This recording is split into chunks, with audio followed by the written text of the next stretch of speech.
आइए आज एक बेहद दिलचस्प विषय पर गहराई से चर्चा करते हैं। सदियों से ओम और राम जैसे मंत्रों का जाप किया जाता रहा है, लेकिन आज इस विश्लेषण में हम इसे किसी आस्था या आध्यात्म के नजरिए से नहीं, बल्कि पूरी तरह से विज्ञान के लेंस से डिकोड करेंगे।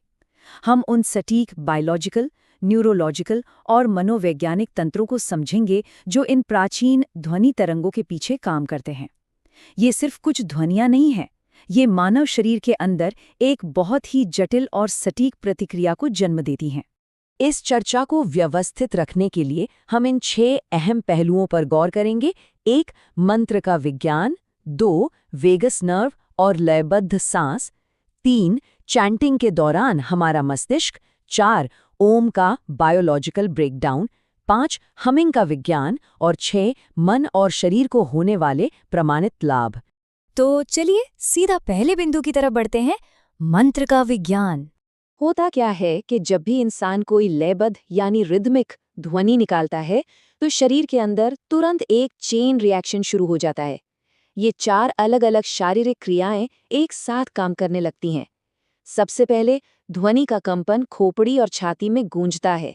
इसके बाद लंबी सांस छोड़ने के कारण हमारी श्वास धीमी हो जाती है। फिर भटकता हुआ मन इस ध्वनि को एक एंकर की तरह इस्तेमाल करता है और उसी पर टिक जाता है। और अंत में इसे बार बार दोहराने से मस्तिष्क के न्यूरल पाथवे मजबूत होने लगते हैं। अब आते हैं दूसरे अहम हिस्से पर, वेगस नर्व और लयबद्ध सांस यानी रिदमिक ब्रीदिंग। जब हम शारीरिक संरचना की गहराई में जाते हैं, तो देखते हैं कि ये मैकेनिकल कंपन सीधे हमारे नर्वस सिस्टम और विशेष रूप से वेगस नर्व से जुड़ते हैं।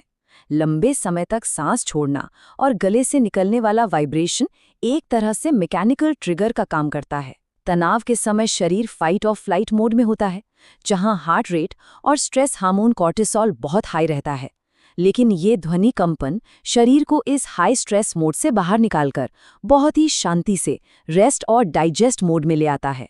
पैरासिम्पैथेटिक नर्वस सिस्टम एक्टिवेट हो जाता है, हार्ट रेट गिरता है और मांसपेशियों को पूरी तरह रिलैक्स होने का मौका मिलता है।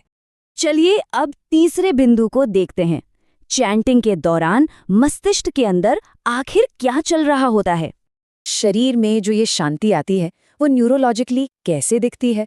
इसे समझने के लिए वैज्ञानिकों ने मंत्र जाप करने वाले लोगों के दिमाग को सीधे स्कैन किया। साल 2011 में निम्हांस द्वारा की गई एक बहुत ही प्रसिद्ध fMRI स्टडी के नतीजे काफी हैरान करने वाले थे। वैज्ञानिकों ने पाया कि ओम के उच्चारण के दौरान मस्तिष्क के वो हिस्से एकदम शांत हो गए जो तनाव और इमोशंस को कंट्रोल करते हैं, जैसे कि एमिगडाला जो डर को प्रोसेस करता है और हिप्पोकैम्पस जो यादों से जुड़ा है। सीधे शब्दों में कहें तो दिमाग का शोर सचमुच कम हो रहा था। अब विज्ञान की नज़र से ओम और राम में क्या फर्क है? देखा जाए तो दोनों ही मंत्र ध्यान को केंद्रित करने और सांस को लयबद्ध करने में पूरी तरह से सफल हैं। लेकिन वैज्ञानिक अध्ययनों में ओम को ज्यादा गहराई से परखा गया है। इसका कारण कोई रहस्य नहीं है, बल्कि ओम में मौजूद बहुत ही मजबूत हमिंग यानी गूंजने वाला कंपन है। ये हमिंग शरीर के भीतर एक ऐसा रेजोनेंस पैदा करती है जिसे मशीनों से बहुत ही आसानी से मापा जा सकता है। इसी बात पर हम अपने चौथे बिंदु पर आते हैं, AUM अ-उ-म का जैविक विश्लेषण। चलिए इस खास कंपन का विश्लेषण करते हैं और ओम की ध्वनि को उसके 3 अलग अलग फोनेटिक और जैविक चरणों में तोड़कर देखते हैं। सबसे पहले ए यानी अ चरण। इस दौरान मुंह सबसे ज्यादा खुला रहता है। ये एक लो फ्रीक्वेंसी वाली खुली ध्वनि है जो सीधे डायाफ्राम और छाती में गूंजती है। ये मस्तिष्क को एक लयबद्ध इनपुट का संकेत देती है और शरीर को रिलैक्स करने की बायोलॉजिकल प्रक्रिया बिल्कुल यहीं से शुरू होती है। फिर आता है यू यानी ऊ उच्चारण। जैसे जैसे मुंह धीरे धीरे गोल होने लगता है, ध्वनि छाती से मुंह की ओर बढ़ती है। ये एक बहुत ही स्मूथ ट्रांजिशन है। ये चरण दिमाग को जंपिंग अटेंशन मोड यानी बार बार भटकने की आदत से बाहर निकाल लेता है और एक लगातार चलने वाले कॉग्निटिव फ्लो में ले आता है। और अंत में आता है एम यानी म चरण। होंठ बंद हो जाते हैं और एक बहुत ही मजबूत हमिंग कंपन पैदा होता है। ये सीधे तौर पर लंबी सांस छोड़ने पर मजबूर करता है और गले में एक मैकेनिकल रेजोनेंस पैदा करता है। रिसर्चर्स इस कंपन को सीधे वेगस नर्व और पैरासिम्पैथेटिक नर्वस सिस्टम के शांत होने से जोड़ते हैं। और यही हमें हमारे 5वें बिंदु की तरफ ले जाता है, हमिंग का विज्ञान। ये जो हमिंग का फिनोमेना है, ये न्यूरोलॉजिकली इतना महत्वपूर्ण है कि इसका अलग से विश्लेषण करना जरूरी है। साल 2002 में रिसर्चर्स लुंडबर्ग और विट्सबर्ग ने एक बेहद चौंकाने वाला खुलासा किया था। रिसर्च में साबित हुआ कि सिर्फ हमिंग करने से शरीर में नेजल नाइट्रिक ऑक्साइड का स्तर ड्रामेटिक तरीके से बढ़ जाता है। नाइट्रिक ऑक्साइड एक बहुत ही ज़रूरी मॉलिक्यूल है जो साइनस के वेंटिलेशन और ब्लड वेसल्स को फैलाने के लिए सीधे तौर पर जिम्मेदार होता है। इस पूरी प्रक्रिया को अगर एक टाइमलाइन पर मापा जाए तो हम देखते हैं कि महज 10 सेकंड के अंदर एक अकेली सांस किस तरह से काम करती है।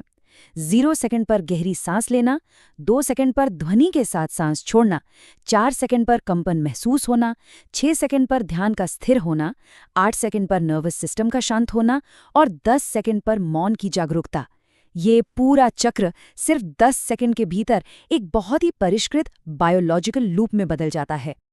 चलिए अब छठे और आखिरी बिंदु पर आते हैं, मन और शरीर को होने वाले प्रमाणित लाभ। कोशिकाओं और न्यूरोलॉजिकल स्तर से थोड़ा पीछे हटकर जब हम पूरी तस्वीर देखते हैं तो एक बहुत ही आकर्षक बात सामने आती है। प्राचीन आध्यात्मिक विवरण आधुनिक न्यूरोसाइंस की शब्दावली के साथ बिल्कुल सटीक रूप से मेल खाते हैं। जिसे कभी निर्माण, संरक्षण और विघटन कहा गया, उसे आज विज्ञान खुला वोकल रेजोनेंस ट्रांजिशन और हमिंग वाइब्रेशन कहता है। मौन या शुद्ध चेतना को विज्ञान कम कॉग्निटिव एक्टिविटी के रूप में परिभाषित करता है। ये समानता वाकई हैरान करने वाली है। प्रमाणित परिणामों की बात करें तो हार्ट रेट वेरिएबिलिटी में सुधार, ऑटोनॉमिक नर्वस सिस्टम का संतुलन, कम एंग्जाइटी और बेहतर सेल्फ रेगुलेशन जैसे कई फायदे सामने आते हैं। न्यूरोप्लास्टिसिटी के सिद्धांत के अनुसार neurons that fire together wire together, यानी इस लूप की बार बार प्रैक्टिस करने से मस्तिष्क इस गहरे नियंत्रण को बहुत आसानी से एक्सेस करना सीख जाता है। इस पूरी प्रक्रिया की वैज्ञानिक व्याख्या को एक लाइन में समेटा जाए तो कहा जा सकता है कि ओम चैंटिंग एक संरचित सांस ध्वनि ध्यान लूप है जो वोकल रेजोनेंस, धीमी सांस छोड़ने, लयबद्ध सेंसरी फीडबैक और केंद्रित दोहराव को मिलाकर ऑटोनॉमिक रेगुलेशन और मानसिक स्थिति को प्रभावित करता है। रहस्यवाद को हटा देने के बाद ये एक अत्यधिक प्रभावी और प्रमाणित बायोलॉजिकल टूल है। तो इस विश्लेषण के अंत में एक बहुत ही गहरा सवाल उठता है। मानव शरीर में खुद को ठीक करने और नियंत्रित करने की अद्भुत क्षमता है। अगर सिर्फ एक संरचित ध्वनि हमारे मस्तिष्क के भावनात्मक केंद्रों को मैकेनिकली रीवायर कर सकती है, तो सोचिए शरीर में ऐसे और कितने अद्भुत जैविक उपकरण मौजूद हैं जिन्हें विज्ञान द्वारा डिकोड किया जाना अभी बाकी है। आज के लिए बस इतना ही। इस विचार पर जरूर गौर कीजिएगा।